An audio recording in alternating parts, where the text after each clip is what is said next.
Hello mga paps, gusto kayo? So naalala ko lang bigla, no, monthsary ko pa lang ngayon dito sa Singapore.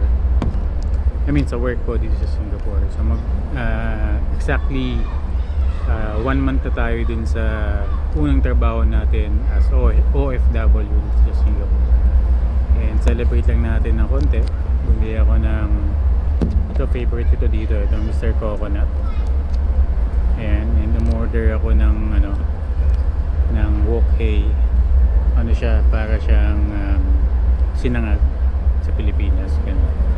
And magdi-dinner kami ni Mrs. So bali kasi pauwi pa lang ako, and si Mrs. pang gabi may pasok siya. So magkikita lang kami ng mga 1.5 oras, kakain lang kami, papasok siya naman yung papasok ng gabi. So yan, ganun ang buhay namin dito. Work. Siyempre for college yan, para sa anak namin, and para makaipon kami.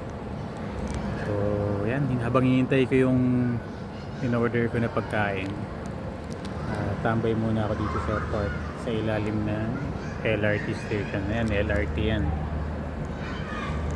So may madaming park. So yan, happy monthsary to me.